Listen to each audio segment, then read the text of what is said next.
PKI getol untuk meminta koloni kelima dipersenjatain. Ada hubungan dengan Malaysia saat itu ya? Iya, Malaysia, dia kan minta, dia mau jadi sukarelawan. Ya. Ada di Wikora untuk membatalkan ini, melawan Malaysia, ganyang Malaysia ini. Nah, itu dibikinlah isu seperti itu ya? Dibikin isu supaya untuk katanya petani ya? Iya, petani, ya, buruh dan tani. Buruh dan tani itu dipersenjatai untuk melawan. Sampai sekarang patungnya nggak dirubuhin. Nggak tahu kok patungnya. Di mana itu, Bang?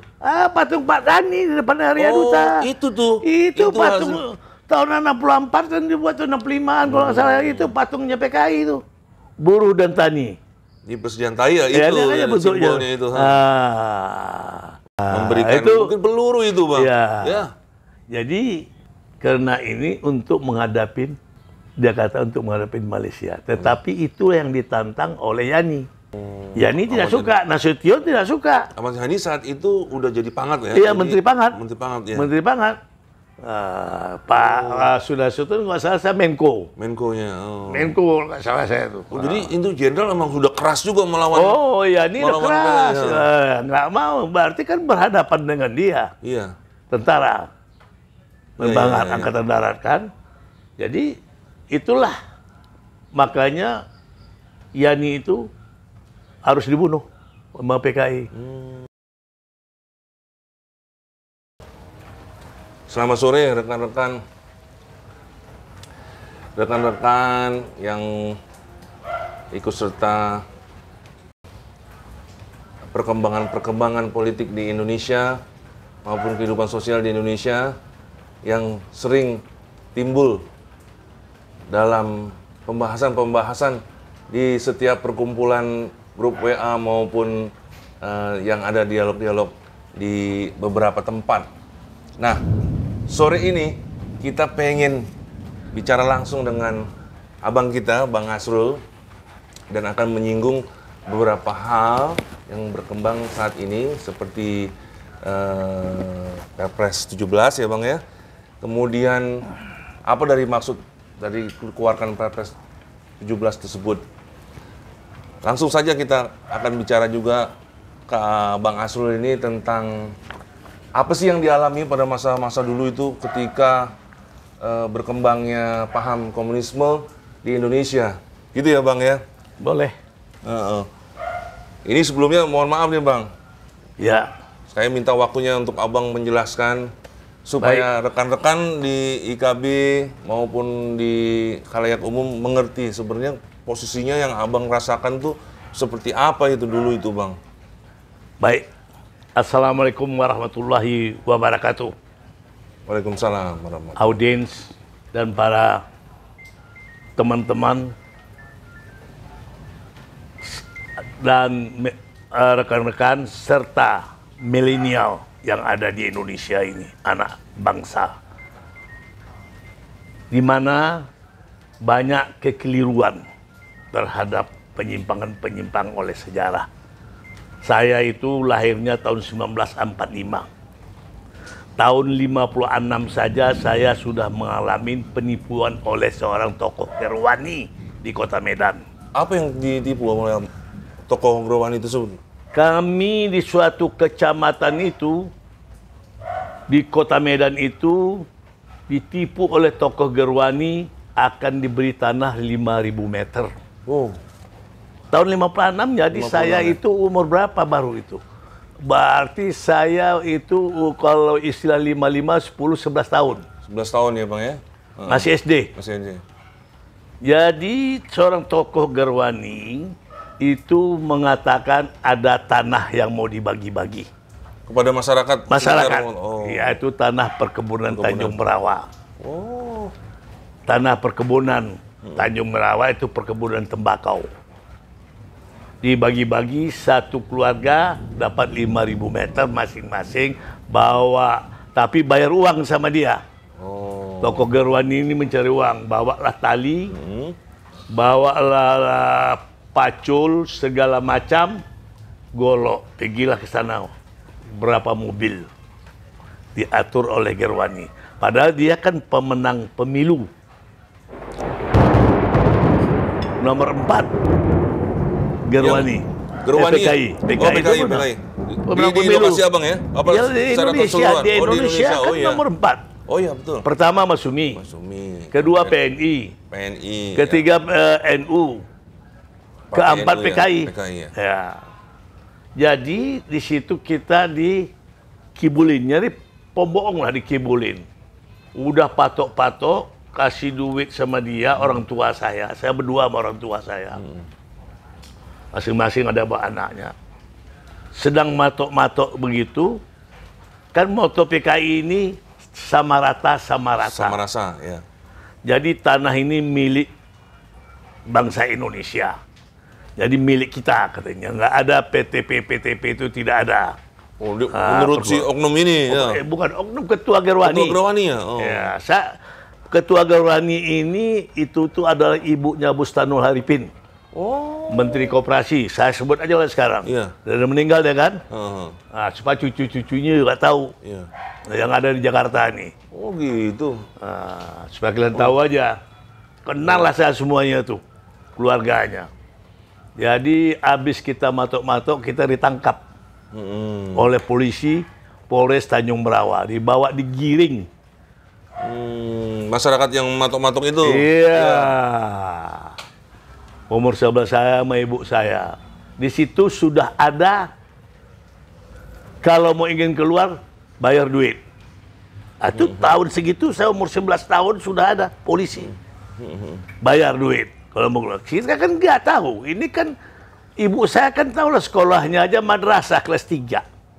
Saya SD. Kala itu untuk sebesar 5.000 ya? 5.000 perak kalau tidak salah saya itu bayarnya. 5.000 perak. Untuk sebidang tanah 5.000 juga? 5.000 meter. Ya, Dia mau 3.000 ya 3.000. Oh. Ya. Pada masa tahun 56 itu. Padahal tuh bener nggak sih itu apa dia membagikan itu? Dia memang milik pribadinya dia atau memang PTP punya itu perkebunan tembakau PTP negara. Terkenal lah kebun tembakau di Delhi Medan itu tembakau Delhi. Iya. Nah, oh begitu. jadi itulah awalnya dulu saya terkesan sama PKI ini. Gerwani, karena saya tahu Gerwani itu udah gede, saya tahu Gerwani ini underbow dari PKI. PKI, betul. Jadi oleh karena itu duit tidak ada, kebetulan adik ibu saya adalah seorang angkatan laut di Belawan. Nah, akhirnya keluarlah saya dari situ, karena saya anak kecil, saya pergilah sama saudara saya, lapor sama om saya di Belawan. Om saya lah datang dengan pakaian dinas angkatan laut menjemput ibu saya, dan maknya juga ikut masuk di situ. Masuk situ bang? Iya. Ya karena dia ikut juga, mau dapat tanah lah ceritanya ini kan. Itulah supaya anak-anak muda ini mesti tahu generasi itu. Oleh karena itu dijaminlah suruh keluarlah sama adik ibu saya sebagai angkatan laut dari Belawan turun ke Medan ke Tanjung Merawa. Khusus untuk membebaskan yang kita yang sudah ditahan sama itu, polisi. Iya. Terus yang orang yang membagi-bagikan dan mengumpulkan uang ke masyarakat itu akhirnya gimana bang? Apa dia ditangkap atau dia lari apa? Terkenal lah Ibu Mariam, nama siapa yang nggak terkenal dia, Mariam. justru itu terkenal lah dia. Itulah biaya organisasi Gerwani lah itu. Dari situ ya? Iya, duit tuh dari masyarakat. Gerwani itu kan organisasi wanita underbow PKI. PKI. Nah, itulah saya ingat sekali umur 11 tahun. Nah, itu. Jadi sudah begitu ceritanya PKI, sesudah saya sekolah, saya belajar, tahulah saya itu PKI. Apa moto PKI ini? Sama rata, sama rasa. Sama rata, sama rasa. Iya. Jadi tidak ada batasan sama dia. Orang anti Tuhan, tidak beragama. Iya. Kalau orang yang tidak bertuhan, anti agama, sekarang ini kan anti agama nih sama dia nih. Iya. Dia tidak ada yang ditakutinnya. Yang ditakutinnya itu apa? Nggak ada. Yang dia keberanian maunya dia, bagaimana kemauannya dia. Apalagi kalau dia underbow politik atau partai politik. Kalau kita beragama, kita adalah teratur dan ada kita takut. Dalam sudah hidup ini ada lagi kematian, yang panjang hidup kita. Iya. Ada surga dan neraka. Neraka, ya. Oleh karena itu, Megawati berpidato, saya melihatnya, saya terkejut, astagfirullahaladzim. Akhirat itu adalah khayalan manusia. Jadi dia ada indikasi berjiwa komunis. Komunis. Tidak ada percaya ada Tuhan. Terus terang saya bicara ini hari. Kenapa? Pernah saya bicara di rapat kerja dia. Akhirat itu adalah khayalan manusia. Wah. Dia bicara langsung seperti itu ya? Iya, di rapat kerjanya PDIP. Nggak sangka saya begitu. Padahal topik kemas itu saya kenal. Orang beragama juga emang. Iya, orang beragama. Iya. Dia itu kan orang Padang itu, topik kemas itu. Waktu pengangkatan datuknya saya juga ada datang. Saya diundang. Karena satu marga sama saya dia itu. Oh. Oleh Gubernur Sumatera Barat dulu mengundang saya. Jadi saya mau menceritakan tentang sejarah yang tidak boleh dilupakan oleh generasi muda atau milenial sekarang ini. Nah, ini saya dapat kopinya nih. Iya. Iya. Udah. Yaitu di tanggal 31 Oktober itu adalah Musso dieksekusi. Ini setelah melakukan gerakan G30S PKI 1 bulan setelah Ini itu. sebelum G30S Belum. nih. Ini tahun 48. Oh, ini 48. Maaf. Oh ya. Tahun 48. Oh, ya baik, Kan Bang. terjadi Uni Soviet Raya Ya. yang Musso dengan PKI-nya orientasi ke Rusia. Rusia. Dan dia kembali ke Indonesia. Akhirnya Iya, dia kembali ke Indonesia bersama si Arahap itu, si Saripudin. Saripudin pernah menjadi Perdana Menteri dulu itu. Saripudin Kacamata, orangnya saya tahu itu. Saripudin Arahap. Mr. Saripudin Arahap. Pernah jadi Perdana Menteri. pernah ya? Ya. Nah, jadilah dia di sini berontak terhadap pemerintah RI tahun 1948. Itu PKI. Untuk mengambil negara ini bukan Republik Indonesia. Oleh karena itu terjadilah pertumpahan darah perang. Untunglah Jenderal Nasution turun perintah dari Jenderal Sudirman. Saat itu ya? Iya, 31 Oktober itu Musso akhirnya Musso dapat ditangkap, dieksekusi lah. Yaitu di Kabupaten Ponorogo, sedangkan Lukman dan Nyoto pergi ke pengasingan Republik Cina pada saat itu. Jadi Nyoto dan Lukman ini pergi ke Cina, pengasingan. Nah, disitulah dididik di Cina lagi dia. Mendalami ini lagi. Komunis lagi. Karena Cina pada masa itu bergejolak juga. Baru tahun 49 Mao Zedong mendudukin Cina. Chiang Kai-shek-nya kan pergi ke pulau. Jadi di tahun kira-kira 49 inilah, disitulah si Nyoto dan Lukman ini pergi ke Cina lagi. Ngungsi ke sana. Seperti si Musso kan dididik dulu, dikirim ke Belanda, tangkap. Dikirim dia ke Rusia, di Rusia lah dia dididik. Bang, sambil ngopi-ngopi ya Bang? Ya. Ya. Termasuk juga itu Ketua Murba. Tahu Ketua Murba nggak kalian? Wah, nggak tahu Bang saya. Tan Malaka. Iya. Tan Malaka. Tan Malaka. Itu kan orang PKI juga, komunis juga dulu tuh. Dialah yang memberitahu kepada Soekarno hati-hati dengan PKI. Dia keluar. Dia sadar. Dia belajar di Rusia sampai ke Cina, Tan Malaka itu. Ke Belanda dikirim dulu. Dia sebelum Indonesia ini merdeka. Disitulah Tan Malaka mempelajari tentang komunis ini. Maaf. Orang Padang itu, Payakumbuh. Sudah itu, seluruh pimpinan PKI Musso di daerah semula yang dikuasai PKI, yaitu Ponorogo, Magetan, Pacitan, Purwodadi, Cepu, Blora, Pati, Kudus, dan lain-lainnya dikuasai oleh PKI. 1948, agresi militer Belanda masuk di Yogyakarta. Jadi kita bagaimana? Kita menghadapi agresi militer Belanda satu sisi PKI berontak lagi tahun 48. Bisa kebayang itu ya. Bayangkanlah Sudirman, Pak Hatta dan Bung Karno untuk menyelamatkan negara ini. Dari ancaman pemberontakan juga. Pemberontakan dalam negeri juga. Dari luar negeri juga ada agresi. Iya, nikah. Iya. Nikah Belanda. Nah, saya kasih tahu lah itu kan. Jadi itulah tahun 48 itu. Agresi Belanda ke 48, makanya pemerintahan darurat pindah ke Bukit Tinggi. Oleh presidennya Saprudin Prawira Negara. Pemerintahan darurat pindah ke Sumatera Barat. Disitulah presidennya Saprudin Prawira Negara. Nah, Soekarno ditangkap, Hatta ditangkap, dibuang-buang sana kemari. Pada tahun 49, PKI tetap dilarang.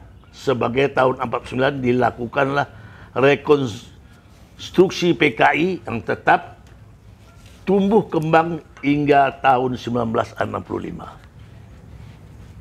Nah, jadi Soekarno tidak mau dia dibubarkan ini PKI. Kenapa ya dia? Padahal itu udah jelas. Itu pertanyaan kau bagus. Iya. Kenapa itu dia banyak nggak mau dibubarkan? Banyak nggak tahu orang-orang. Apa mungkin belum ada peraturan yang melarang? Apa? Profesor Salim Said pun sebagai analisi politik program PKI nggak tahu dia, dan orang nggak mau dia tanya. Ini pertanyaan kau bagus. Ya, maksudnya backgroundnya apa gitu? Kenapa itu. dia mempertahankan? Kau tahu nggak? Mengapa nggak mau Soekarno membubarkan PKI? Karena di Indonesia ini sudah dianggap itu PKI suatu kekuatan politik, PNI kekuatan politik, Islam kekuatan politik. Soekarno ini main dua kaki politiknya, yang anti terhadap pemerintahan ini yaitu orang Islam. Contohnya Kartosuwiryo, DITI Jawa Barat, dia orang Jawa. Dia bermarkas di Jawa Barat, Sukabumi, pokoknya seluruh Jawa Barat ini, DITI. Dia yang bukannya dulu pernah dituduh sebagai orang yang ingin mendirikan negara Islam. Ini negara Islam, ya dia maunya negara Islam itu tentang, padahal teman sama Soekarno. Oh ya. Ya satu grup di Cokro Aminoto. Oh ya. Di Surabaya, Kahar Muzakar. Kahar Muzakar juga DI. Dia sama-sama Soekarno dulu itu. Politik, maka didirikanlah di situ, di Sulawesi. Aceh juga begitu, Daud Murweh, DI juga. Jadi tiga lah kekuatan Islam. Jawa Tengah juga ada juga Bang di. Jawa Tengah nggak ada. Jawa Tengah nggak ada. Itu basis PNI. PNI di sana. PNI dan PKI di Jawa Tengah itu. Nah, jadi kalau di Jawa Timur itu Islam. Itu Asim Asari dulu tuh NU di sana kan. Nah, maka untuk mengimbanginya tuh Kiai Ahmad Dahlan, Muhammadiyah. Jadi dua kakinya itu kembali lagi. Dua kakinya dia mempertahankan supaya Islam nggak bisa goyang dia. Masuk Soekarno kan si Islam kan mau dongkel juga, mau negara Islam ini. Kan itu. Sebagai oposisi ya. Soekarno ini pelihara komunis PKI. Karena dia nasionalis. Paham nggak? Paham. Itu nggak dipelajarin orang. Inilah politik dua kaki. Yang istilahnya kami katakan, saya katakan KKO, kiri kanan oke. Wah, kiri kanan oke. Kemari oke, kemari oke. Itulah. Kalau saya menyebutnya pelacur politik. Tidak konsisten. Itu dilakukan sama Pak Soekarno itu sampai akhir masa jabatannya dia masih tetap tidak mau bubarin. Jadi masa Orde Baru lah. Bahkan dia bermesraan terus dengan Partai Komunis. Iya. Sehingga dibuatlah ideologinya sama Soekarno Nasakom. Ya itu saya tahu tuh. Karena orang Islam rapat kongres di Palembang tahun 1957 kalau tidak salah saya itu, seluruh Indonesia dari Maluku mana menolak keberadaan PKI di Indonesia komunis. Kenapa? Karena dia anti agama. Wah, ya itu jelas itu. Dia aja motonya racun, agama ini adalah racun. Dia bilang candu ya. Candu, candu. Berarti jadi merusak. Agama itu menghalangi keinginan yang... Iya, sebab ada batasan-batasan. Ada batasan-batasan. Ada cara-cara yang... Kalau PKI kan tidak ada nggak ada batasan. Bebas semua. Iya, yang mengatur pemimpin semuanya. Kalau ini kan yang mengatur kan syariat Islam. Iya. Itu yang tidak disukai oleh bagian orang Indonesia yang berideologi, yang berpaham komunis, yang tidak mengerti. Mengapa kita dihambat-hambat? Keinginan dengan, mereka ya, dengan aturan agama. Aturan agama, ya. You agama, you sendiri, saya enggak. Kan begitu ceritanya. Makanya dari Piagam Jakarta, dulunya sampailah akhirnya ketuhanan yang Maha Esa. Dulu kan pembukaan Piagam Jakarta. Iya. Nah, itu. Jadi itulah sampai sekarang kalau ideologi itu tidak pernah mati. PKI kan sudah dibubarin, sudah nggak boleh, ajarin pun nggak boleh. Tapi dia masih hidup, orang-orangnya masih hidup, anak cucunya. Cara berpikirnya juga masih ada. Terus Cara berpikir turun-temurun ya. Iya. Iya betul. Bahkan Cara mungkin, berpikirnya, lihat aja lah. Apalagi anak milenial sekarang. ya. Maka banyaklah timbul LGBT. Ya kan? Apalagi? Pokoknya Kawin sejenis. kehidupan bebas gitu. Ya, porno. Ya. Porno termasuk juga itu. Iya, porno masuk juga. Kan kita kalau di Islam, di agama kan dilarang. Dilarang. Ya. Nah, itu. Jadi terjadilah itu pertentangan anak-anak muda nih sekarang. Ini anak muda kan nggak ngerti agama. Tidak dididik. Kalau saya kan dididik dari kecil 3 tahun di madrasah saya. Tidak pernah ada orang yang mau mendakwah atau keluarganya dikirim ke pesantren khusus untuk belajar agama. Iya. Ada pun begitu, akhirnya mereka juga pengaruh lingkungan. Terseret dia ke Terseret. kehidupan bebas, kehidupan Pengaruh lingkungan. pengaruh lingkungan. Jadi bergantilah pahamnya. Seperti Aidit juga pengaruh lingkungan. Ya. Dulu dia bisa baca Quran itu. Dia orang Islam, kuat itu bapaknya. Sesudah pindah ke Jakarta, termasuklah lingkungan Aidit itu. Oh. Di Bangka itu dia, menurut ceritanya saya dengar, bapaknya itu orang agama. Dia pun pintar membaca Al-Quran. Sesudah dia masuk di Jakarta, dia bergaul dengan orang partai politik. Itulah Aidit, itulah pengaruh. Karena nggak kuat dasar agama. Dasar agamanya nggak kuat. Nah, oleh karena itu, kepada milenial, harus ini dijelasin. Sudah itu, di tahun 49 PKI tetap dilarang. Dilarang ya, oleh pemerintah. Dilarang aja, tapi nggak dibubarkan. Hingga tahun dilakukanlah rekonstruksi PKI, tetap tumbuh berkembang hingga tahun 1965. Itu dibiarkan saja, tidak ada komitmen untuk mengeluarkan semacam peraturan yang melarang, belum ada itu. Belum ada. Jadi PP-nya pemerintah nggak ada, undang-undangnya juga nggak ada. Cuman dilarang secara lisan. TAP MPR-nya pun nggak ada.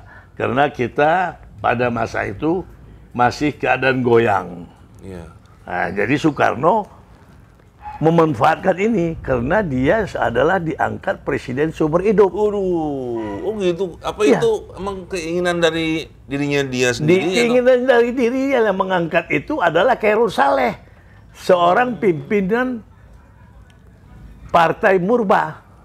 Partai Murba saat itu. Iya, Khairul Saleh kan orang Partai Murba. Dia ketua MPR. Bukan dia, karena dia ketua MPR, maka dengan kekuasaannya dia mengangkat Soekarno jadi presiden seumur hidup. Kan kalian nggak tahu kan? Kau kan juga nggak tahu kan? Tahu sih Bang saya. Tahu. Cuman yang ngangkatnya nggak tahu kan? Ngangkatnya nggak tahu. Tahu saya. Dan itu di dalamnya kan namanya di MPR itu kan ada hubungan-hubungan politik di dalamnya. Oh iyalah. Ya kan? Kan MPR kan berbagai golongan partai ada di sana partainya. semuanya. Partai yang 4 itu kan ada 4 aja, Masyumi, PNI, ya kan? Saat itu, Bang, kejadiannya sebelum diangkat, berarti kan sudah jadi isu nasional. Ya kan? Banyak orang Masyumi atau yang nggak suka gitu, orang PNI atau mau mungkin NU-nya sendiri. Iya. Dan itu seperti apa, Bang? Kacau atau Ya, kalau NU itu mendukung adanya Nasakom. gitu. Ya. Masyumi kan bubar. Bubar, ya. Nah, jadi Islam yang dikatakan sekarang ada Islam yang garis lurus, ada Islam yang garis bengkok. Bengkong, ya. Ya, itulah yang lempeng tuh sekarang, Wahid Hasyim itulah. Nah, jadi makanya mereka itu eksis, NU itu eksis. Makanya di Sumatera NU itu tidak berkembang. NU itu berkembang di sini, di Medan, di Sumatera Barat, di apalagi di Aceh. Nah, jadi sekarang pun juga NU lurus sama NU yang tidak lurus. Garis bengkok. Nah, yang tidak lurus itu garis bengkok. Sambil ngopi ya, Bang, ya? Nah, ya. Jadi milenial yang sekarang itulah, kalau dilihat Abu Janda, dia mengatakan dia Ansor, orang NU. Iya. Kok ya. begitu perbuatannya? Iya, ya. Nah, dia banyak dibunuh orang Ansor. Diburu itu. Dibunuh sebelum PKI meledak ini tahun 48 itu kan nih, banyak. Dan inilah makanya ini perlu diceritakan orang Ansor, orang Muhammadiyah dibunuh sama NU di Jawa Timur itu. Jangan ya? Iya, di Lubang itu tahu nggak Sri Edi Suasono, profesor? Tahu nggak? Tahu. Nah, bapaknya itu pengadilan, ketua pengadilan. Iya. Dibunuh sama PKI juga. Iya. Gubernur aja di Surabaya, Jawa Timur dibunuh juga. Diseret 10 kilometer. Iya. Begitu. Oleh Mereka kendaraan, itu iya. kejam. Jadi sila kedua peri kemanusiaan itu, yang beradab itu nggak ada. Nggak ada, kejam. Jadi kalau dikatakan, jadi nggak ada batasan. PKI nggak ada. Kalau Indonesia ada batasan. Kita membunuh nggak boleh. Kecuali kalau kita mau dibunuh. Akhirnya membela diri, boleh kita membunuh. Di Islam kan? Iya. Nah, padahal kita harus melindungi orang. Orang dikejar aja masuk ke rumah kita, mau dibunuh, udah kita bilang nggak ada. Kita bisa Masih kita lindungin. lindungin, iya. Belum tahu kita perkara, kita lindungi. Itu ajaran Islam. Iya. Nah, mereka kan tidak. Nah, jadi banyaklah yang dibunuh di Jawa Timur, baik yang perempuan pun diperkosa. Jadi di tahun 1950 disaksikan oleh puluhan ribu masyarakat yang datang dari berbagai daerah seperti Magetan, Madiun, Ngawi, Ponorogo, Trenggalek melakukan pembongkaran 7 sumur neraka Sumur yang di mana orang yang sudah dibunuh dimasukkan oleh PKI. Nah, Dan mengidentifikasi para korban di sumur neraka. Soco, satu ditemukan 108 kerangka mayat. Yang 68 dikenalin dan 40 tidak dikenalin. Sedang di sumur neraka Soco 2 ditemukan 21 kerangka mayat. Yang semuanya berhasil diidentifikasi. Para korban yang berasal dari berbagai kalangan ulama dan umara serta tokoh masyarakat yang dibunuh. Nah, ini kan anak milenial kan nggak tahu ini. nggak tahu. Betul. Kau sendiri juga nggak tahu kan? Kalau itu saya pernah baca, Bang. Ah. Di 48 itu sebelum ada Ya berapa orang yang dibunuh kan nggak tahu kan? Ya. Nah, ini hanya garis besarnya aja ini. Tahun 1950 PKI memulai kembali kegiatan penerbitan Harian Rakyat. Tadi saya pernah kirim WA kan? Harian Rakyat ditunjukkan oleh Pak Lizon. Lihat di WA kamu, Iya. di MAUI. Iya. Sesudah terjadinya pemberontak Gestapo. Di garis Tanggal 2 Oktober. di dalam Harian Rakyat itu memang tersirat bahwa Sebenarnya PKI memang menjadi Memang dia aktor. yang mengadakan Kopdetat itu. aktornya. Dia. Jadi sekarang mau diputar balik kan dia jelas. Dia. Begitu juga kalau membaca clipping Warta Bakti tahun 65 di bulan-bulan September itu banyak sekali itu. Itu Warta Bakti itu koran dari siapa? Orang PKI. Yaitu Simanjuntak. Nah, Simanjuntak itu duta besar di Beijing. Nah, itu Simanjuntak. Jadi itu semua ada kalau bisa diambil koran Warta Bakti itu semua lengkap di situ datanya. Atau di mana dapat dicari itu? Warta Bakti tahun 1964 itu nampak di situ kalau diteliti ada semua itu. Oh. Jadi pada tanggal 6 Agustus 1991 gerombolan eteh dari PKI menyerbu asrama Brimob di Tanjung Priok. Ini kejadian di Tanjung Priok nih. Tahun 51. Dan merampas semua senjata api yang ada. Diambil sama dia. Ntar dibuat apa? Nggak tahu itu kan polisi muda sekarang kan nggak tahu. Nah, tahun 51 di Tanjung Priok. Kalau dibuka sejarahnya nampak itu. Tahun 1991 lagi Dipa Nusantara Aidit memimpin PKI. Tahun 51 dia pimpin. Sebagai partai nasionalis yang sepenuhnya mendukung Presiden Soekarno. Sehingga diisukai Soekarno. Lalu Lukman dan Nyoto pun kembali dari penasingan. Dari Cina itu ya? Dari Cina. Penasingan membantu DNI membangun kembali PKI di Indonesia. tahun 51 kejadiannya kan Ya. 48 ya? Ya, kembali dia. Kembali lagi 5 tahun kemudian Menyusun kekuatan. Karena kekuatan, sudah, ya.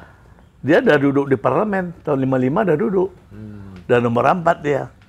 Kalau di Jakarta ini PKI itu, dia bilang sama ulama-ulama kampung semuanya, partai apa ini? Partai Kiai Indonesia. kaknya itu Kiai. Ya, Kiai. Tanya Ridwan Saidi.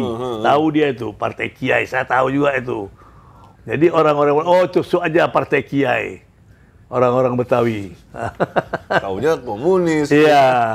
Karena mungkin saat itu orang baca masih sedikit ya Bang yang Iya. pahamnya. Iya, betul. Tentang paham komunis, orang nggak tahu. Sedang aku aja baru sudah gede aku tahu. Udah SMA aku tahu komunis itu bagaimana bengisnya. Sadisnya kalau bertindak. Jadi itu tahun 95 PKI itu termasuk partai besar. Tanggal 8 sampai 11 September 1957, nah itu Kongres Ulama, Partai Ulama, para ulama di apa ini? Di Palembang. Yang menentang adanya ideologi komunis di Indonesia oleh Soekarno. Kenapa ini dipakai Soekarno? Karena untuk menjembang kalau ada Islam dia menghadapinya. Ada NU, PNI, ada komunis. Ada komunis juga. Ada Islam yang garis lurus yang tidak suka Soekarno. Ada yang bengkok juga yang mendukung. Ya, inilah yang ada komunis. Jadi dia untuk bisa menjaganya kekuasaan Soekarno. Jadi dulu itu memang mungkin dipengaruhi juga ya di dalam parlemen itu ada juga orang-orang komunis di dalam partai-partai lain disebar sehingga ya nyusup. Sehingga kan mereka menyetujui gitu wakil-wakil dari partai itu untuk meneruskan kepemimpinan Soekarno dengan cara menyetujui dia jadi presiden seumur hidup kan gitu. Iya, sampai Medan aja dulu.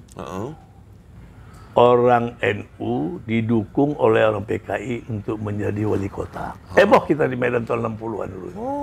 Ternyata kita dulu kan dia orang PKI. Tapi dia masuk NU. Jadi wali kota. Wali kota Medan itu? Ya, akhirnya tahun 66 itu jadi bulanan lah dia. Oh, dia ketahuan lah istilahnya. Ketahuan jadi bulanan. Tahu saya nama wali, anaknya kawan saya sama sekolah juga dulu itu. Jadi wali kota Medan. Siapa itu Bang namanya? Namanya yang nggak enak juga ya, sama ya. Ya, jadi bulanan lah sama orang karena dapat dukungan dari PKI. Jadi wali kota Medan. Oh, itu. Oh gitu. Terus di tahun 1958 itu yang musuh besar PKI adalah Masyumi. Karena Soekarno untuk diminta membubarkan Masyumi tahun 58 itulah. Karena ada indikasi dianggap dia adalah pemberontak. Waduh, itu orang-orangnya. Sehingga Muhammad Nasir pun ditangkap. Jadi ulama-ulama, termasuk ulama besar juga Muhammad Nasir. Iyalah, Muhammad Nasir Perdana Menteri yang membikin ini NKRI ini tahu nggak kau siapa? Banyak yang nggak tahu. Dulu kan Indonesia Serikat, Federasi Indonesia Serikat, Indonesia Serikat. Yang menjadikan NKRI ini siapa? Nggak tahu kan? Ya Muhammad Nasir. Muhammad Nasir yang lobby kepada daerah-daerah. Itu kan ada sultan-sultan itu. Nah, menjadilah negara kesatuan. Untuk kembali lagi ke seperti ke Maluku, seperti lobby dia sama Amangkubono, sama Amangkubono kan dapat daerah istimewa. Sama di Pontianak, Al-Gadri itu, kan situ kan sultannya tuh. Arab itu Al-Gadri di sana. Banyak raja-raja dari Kalimantan masuk di Sumatera juga. Menjadi negara kesatuan. Kembali lagi. Itulah jasa-jasa Muhammad Nasir. Karena politik bertentangan dengan Soekarno, tangkap. Jadi politik ini nggak memandang kawan dan saudara. Adalah yang memandang seideologinya yang tidak sependapat dengan dia, itu musuh. Jadi mungkin ya kawan dimusuhin, musuh jadi kawan sama dia. Kalau sepanjang menguntungkan dia. Iya, sepanjang menguntungkan dia. Iya. Khairul Saleh menguntungkan dia, mengangkat dia jadi ketua MPR. Akhirnya Khairul Saleh pun partainya dibubarkan oleh Soekarno. Itu Murba. Ada underbow satu Manikebu. Manikebu itu underbow itu dari Murba itu. Nah, siapa yang bisa melempar aidit di rapat sidang kabinet? Nggak ada yang tahu. Saat itu, Bang? Saat itu siapa? Nggak ada yang tahu. Tahun 64, 65 kalau tidak salah saya itu. Maksudnya melempar aidit? Melempar aidit dengan sepatu. Sidang rapat itu. Siapa itu, Bang? Nah, itulah Khairul Saleh. Khairul Saleh? Ini kan nggak ada pernah cerita. Itu nggak ada. Itu di koran ada. Rekamannya nggak ada. Kalau dibuka, koran yang lama ada itu semuanya.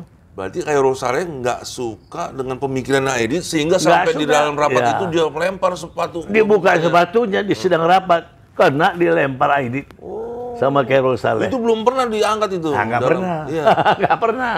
Itu jadi gimana? Ini perlu juga kita sebagai anak-anak muda gini ya, pengen tahu dengan hasil rapatnya apa sih sebenarnya yang dicetuskan sehingga tuh saudara Khairul Saleh sampai geram, sampai melempar dengan sepatunya. Pasti ada hal yang istilahnya tidak disukai gitu. Iya, nggak disukai yang nggak disukai Khairul Saleh itu PKI getol untuk meminta koloni kelima dipersenjatain. Oh, ini yang ada hubungan dengan Malaysia saat itu ya? Iya, dia kan minta, dia mau jadi sukarelawan. Ada di Wikora untuk membatalkan ini, melawan Malaysia, ganyang Malaysia ini. Nah, itu dibikinlah isu seperti itu ya? Dibikin isu supaya untuk sukarelawan ini dilatihlah. Itu kan katanya petani ya? Iya, petani. Ya, buruh dan tani. Buruh dan tani itu dipersenjatai untuk melawan. Sampai sekarang patungnya nggak dirubuhin. Nggak tahu kok patungnya. Di mana itu, Bang? Patung Pak Tani di depan Area Duta. Itu tuh. Itu patung tahun 64 kan dibuat tahun 65-an kalau nggak salah, itu patungnya PKI itu. Buruh dan tani. Dipersenjatai ya itu simbolnya itu. Memberikan mungkin peluru itu, Bang. Ya. Jadi karena ini untuk menghadapi, dia kata untuk menghadapi Malaysia. Tetapi itu yang ditantang oleh Yani. Yani tidak suka, Nasution tidak suka. Ahmad Yani saat itu udah jadi pangat ya? Iya, Menteri Pangat. Menteri Pangat ya. Menteri Pangat. Pak Sudarso itu nggak salah saya Menko. Menko-nya. Oh. Menko nggak salah saya tuh. Oh, jadi itu jenderal memang sudah keras juga melawan. Oh iya, ini udah melawan keras. PKI, ya. Nggak mau, berarti kan berhadapan dengan dia. Iya. Tentara. Membangat iya. Angkatan Darat kan. Jadi itulah makanya Yani itu harus dibunuh sama PKI. Termasuk Jenderal Nasution juga. Ya. Jenderal Nasution juga. Iya. Dari dulu ikut dia menyerang pemberontakan Madiun ke Jawa Timur. Jawa Timur. Dia ada orang Siliwangi. Oh. Nasution kan dari tentara Siliwangi. Nah, perintah dari Jenderal Sudirman. Itulah dia pergi ke Jawa Timur. Kalau menurut cerita sejarahnya. Nah ini anak-anak kan nggak hobi mendengar cerita sejarah. Betul. Ini yang saya dapat waktu saya pendidikan sekolah dulu. Baik Bang, kalau begitu sudah waktunya kita break dulu sebentar Bang ya. Ya. Nanti kita sambung lagi. Ya. Ya rekan-rekan, habis ini kita akan sambung lagi ke tempat di mana keadaan itu yang sangat membara Bang pada saat momentum G30S PKI dimulai. Ya. Ya, begitu dulu nanti kita kembali lagi. Ya, udah.